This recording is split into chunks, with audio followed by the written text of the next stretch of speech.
मेरे प्यारे देशवासियों, आप कल्पना कीजिए, बिल्कुल भोर का वक्त, बिहार का मुजफ्फरपुर शहर, तारीख है 11 अगस्त 1908।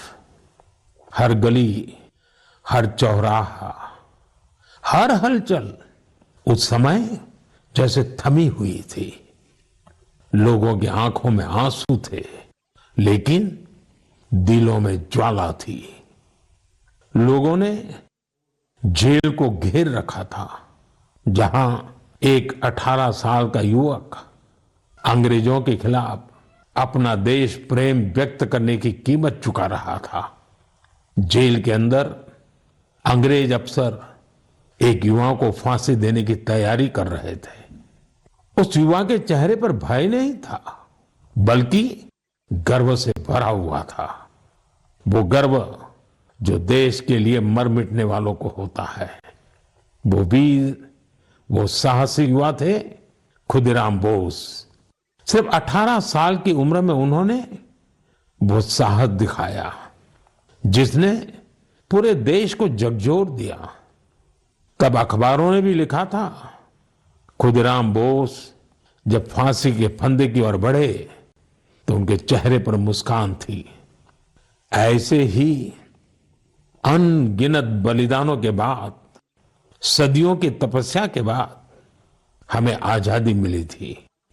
देश के दीवानों ने अपने रक्त से आजादी के आंदोलन को सींचा था। साथियों, अगस्त का महीना इसीलिए तो क्रांति का महीना है। 1 अगस्त को लोकमान्य बाल गंगाधर तिलक की पुण्यतिथि होती है। इसी महीने 8 अगस्त को गांधी जी के नेतृत्व में भारत छोड़ो आंदोलन की शुरुआत हुई थी। फिर आता है 15 अगस्त, हमारा स्वतंत्रता दिवस। हम अपने स्वतंत्रता सेनानियों को याद करते हैं, उनसे प्रेरणा पाते हैं। लेकिन साथियों, हमारी आजादी के साथ देश के बंटवारे की टीस भी जुड़ी हुई है। इसलिए हम 14 अगस्त को विभाजन विभीषिका स्मृति दिवस के रूप में मनाते हैं। मेरे प्यारे देशवासियों, 7 अगस्त 1905 को एक और क्रांति की शुरुआत हुई थी। स्वदेशी आंदोलन ने स्थानीय उत्पादों और खासकर हैंडलूम को एक नई ऊर्जा दी थी। इसी स्मृति में देश हर साल 7 अगस्त को नेशनल हैंडलूम डे मनाता है। इस साल 7 अगस्त को नेशनल हैंडलूम डे के 10 साल पूरे हो रहे हैं। आजादी की लड़ाई के समय जैसे हमारी खादी ने आजादी के आंदोलन को नई ताकत दी थी, वैसे ही आज जब देश विकसित भारत बनने के लिए कदम बढ़ा रहा है, तो टेक्सटाइल सेक्टर देश की ताकत बन रहा है। इन 10 वर्षों में देश के अलग अलग हिस्सों में इस सेक्टर से जुड़े लाखों लोगों ने सफलता की कई गाथाएं लिखी हैं। महाराष्ट्र के पैठण गांव की कविता धवले पहले एक छोटे से कमरे में काम करती थी। न जगह थी और न ही सुविधा। सरकार से मदद मिली, अब उनका हुनर उड़ान भर रहा है। वो 3 गुना ज्यादा कमा रही है। खुद अपनी बनाई पैठणी साड़ियां बेच रही है। उड़ीसा के मयूरभंज में भी सफलता की ऐसी ही कहानी है। यहाँ 650 से ज्यादा आदिवासी महिलाओं ने संथाली साड़ी को फिर से जीवित किया है। अब ये महिलाएं हर महीने हजारों रुपये कमा रही हैं। ये सिर्फ कपड़ा नहीं बना रही, अपनी पहचान गढ़ रही हैं। बिहार के नालंदा से नवीन कुमार की उपलब्धि भी प्रेरणादायक है। उनका परिवार पीढ़ियों से इस काम से जुड़ा है। लेकिन सबसे अच्छी बात ये कि उनके परिवार ने अब इस फील्ड में आधुनिकता का भी समावेश किया है। अब उनके बच्चे हैंडलूम टेक्नोलॉजी की पढ़ाई कर रहे हैं, बड़े ब्रांड्स में काम कर रहे हैं। ये बदलाव सिर्फ एक परिवार का नहीं है, ये आसपास के अनेक परिवारों को आगे बढ़ा रहा है। साथियों, टेक्सटाइल भारत का सिर्फ एक सेक्टर नहीं है, ये हमारी सांस्कृतिक विविधता की मिसाल है। आज टेक्सटाइल और अपैरेल मार्केट बहुत तेजी से बढ़ रहा है और इस विकास की सबसे सुंदर बात यह है कि गांवों की महिलाएं, शहरों के डिजाइनर, बुजुर्ग बुनकर और स्टार्टअप शुरू करने वाले हमारे युवा सब मिलकर इसे आगे बढ़ा रहे हैं। आज भारत में 3000 से ज्यादा टेक्सटाइल स्टार्टअप सक्रिय हैं।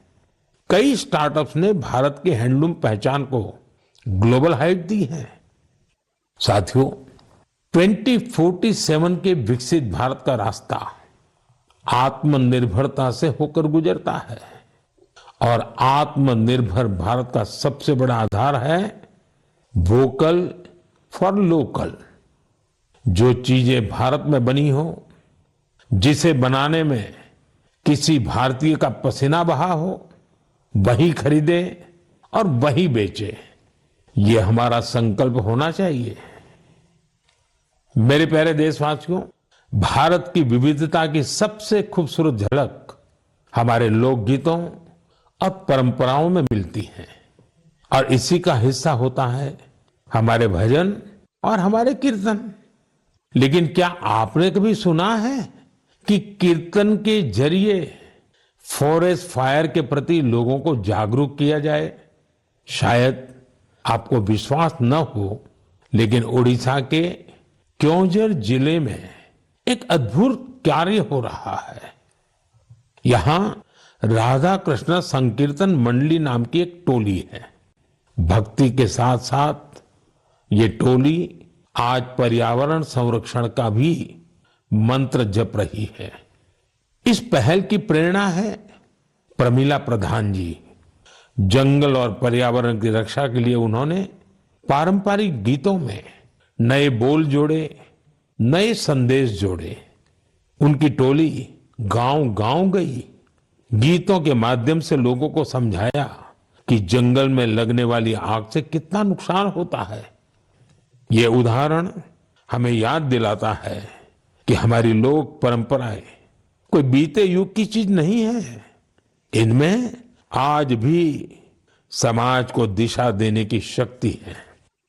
मेरे प्यारे देशवासियों, भारत की संस्कृति का बहुत बड़ा आधार हमारे त्योहार और परंपराएं हैं। लेकिन हमारी संस्कृति की जीवंतता का एक और पक्ष है। ये पक्ष है अपने वर्तमान और अपने इतिहास को डॉक्यूमेंट करते रहना।